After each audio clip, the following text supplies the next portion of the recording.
Lab 3, Black Hole. The purpose of this lab was to model the motion of a rotating mass around a massive object, or black hole, as well as to use algebra to calculate an unknown mass and escape speed of an object with two massive objects exerting gravitational force upon it. The experiment first absorbed a star rotating a black hole, then a planet rotating the same black hole, with a spaceship attempting to escape the hold of the planet's gravity, as well as avoid colliding with the black hole. The calculated mass of the black hole was 1.255 10 to the 34th power kilograms, and the exit velocity for the ship was 1.9 times 10 to the 7th x coordinate, 2.56 times 10 to the 9th y coordinate, 0 z coordinate meters per second. Newton's second law of motion and the gravitational force equation. Newton's second postulate of his law of motion states the change in momentum divided by the change in time or rate of change of momentum is equal to the net force enacted on said object in observation. This allows us to predict motion and velocity for moving objects given net force. Additionally, the formula for gravitational force allows for mass of either object given the other to be calculated. Perpendicular. Using the F-net parallel and F-net perpendicular equations, which sum together for the net force of the system equivalent to F gravity on the star, the mass of the black hole can be found with some variable manipulation as shown. With the found mass of the black hole, the trajectory of the spaceship and force of the gravity on the ship and planet can be found using the same method for part 2 of the lab. Systems and surroundings.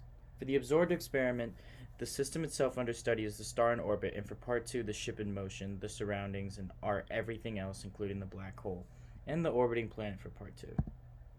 Initial conditions. The initial conditions were automatically calculated in the code of the computational model.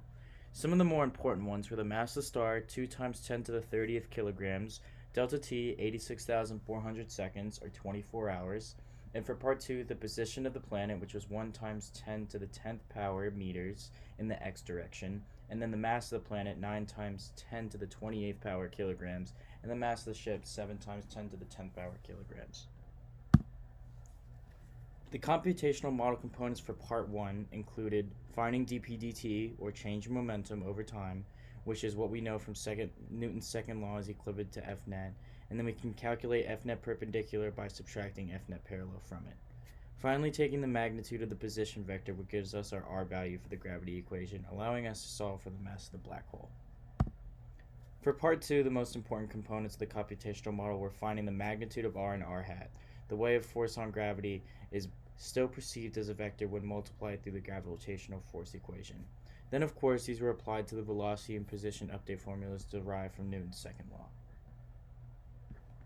There aren't many possible sources of error for this lab as completely computational, so I'll say a source of error is me not knowing how to use scalar and vector math in GlowScript. It's been way too confusing. I got an A in linear and 96 in multivariable.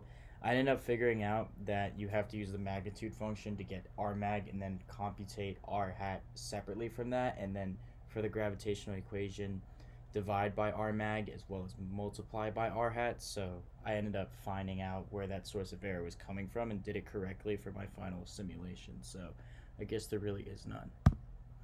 Discussion. The lab ultimately exemplified Newton's second law of motion of equilibrium of forces in systems of orbit using F parallel and F perpendicular, allowed us to find the mass of the black hole, 1.255 times 10 to the 34th power.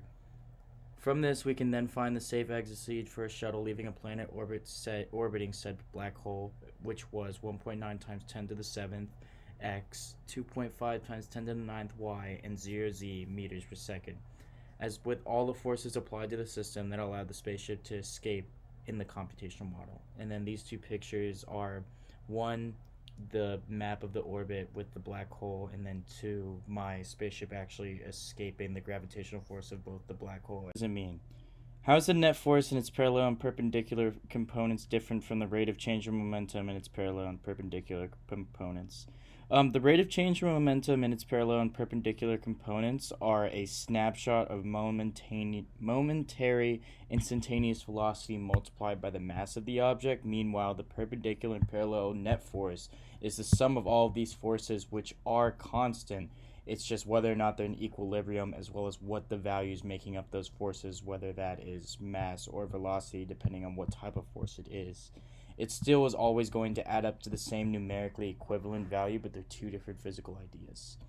And then when it came to the second part of part two, where it was going into the orbit of the black hole, no matter what velocity it tried, the shuttle always takes a full orbit and then collides with the black hole. So the gravitational force was too strong, and it basically kept pulling in my spaceship no matter what dramatically large velocities I plugged into. So if anybody got it, please send it in the group me.